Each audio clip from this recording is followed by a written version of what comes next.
Still more than a year away, but the 2024 presidential campaign is already in full swing. And one organization called No Labels is putting its money where its mouth is, trying to change the political landscape of our country. And joining us now is former U.S. Senator and vice presidential candidate Joseph Lieberman, who is now the founding chairman of No Labels. Senator, we so appreciate you joining us tonight. No Labels describes itself as a, quote, national movement of common sense Americans pushing our leaders together to solve our country's biggest problems. Do you feel that in the last 14 years, the common sense majority has not prevailed at any moment? Yeah, I do. First off, thanks for having me on, Linsey. Good to be with you. No, I do. I think the common sense majority, which is composed of Democrats, independents, and Republicans, liberals and conservatives, really have been left out by the two major parties, which increasingly have been dominated by people who have views on the margin. And this organization, No Labels, was, well, the point of No Labels' name is that you're not a Democrat, you're not a Republican. The most important thing you are is an American. And unless we start working together again across party lines and compromise with each other, we're not going to solve our problems and make this country what it's always been for its citizens. If we look at it specifically, there are polls that show nearly 70% of Americans don't want either Biden or Trump, and yet at this point, pundits suggest that they will be the options. Why do you think that is?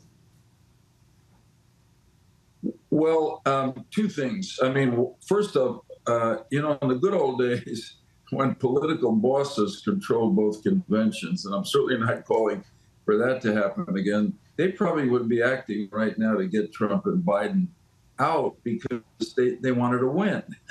And however, now these intergroups in the Democratic and Republican Party, who are not bosses, but they become like bosses, have controlled the nomination, and they're still supporting the candidate of their party, of their inner core constituency of their party, which really doesn't represent the majority of the American people. And that's why almost 70% of the American people say, oh, please don't give me a Trump-Biden choice again.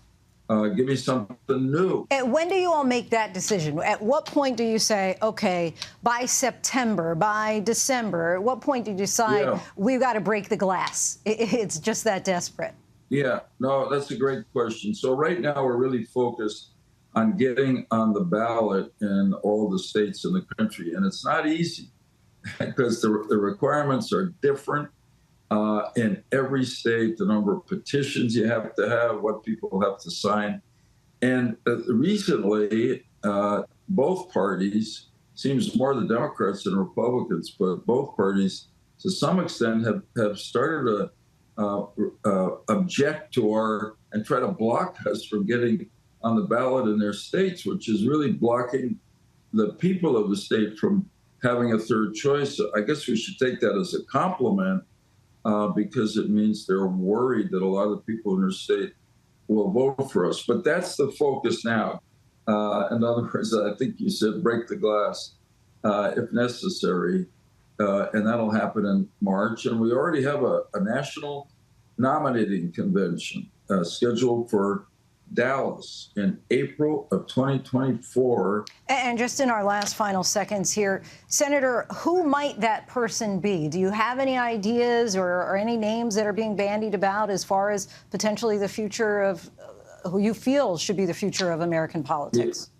Yeah, we don't really. I mean, there's some names that are naturally being talked about in the media, like Senator Joe Manchin has been a real centrist in the Senate, or former Governor Larry Hogan, a Republican of Maryland, who was also a centrist bipartisan worker. But honestly, we don't know.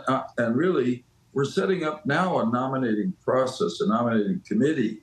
And one of the things we're going to do is look beyond the world of elected officials or former elected officials. Maybe there's a former military leader or an educator or a business leader or a celebrity who has some good ideas about the future of our country. Keep us posted, Senator. We appreciate you coming Will on the do. show. Hey, Linsey, thanks for your interest. I appreciate it. Have a good day. Hi, everyone. George Stephanopoulos here. Thanks for checking out the ABC News YouTube channel. If you'd like to get more videos, show highlights, and watch live event coverage, click on the right over here to subscribe to our channel. And don't forget to download the ABC News app for breaking news alerts. Thanks for watching.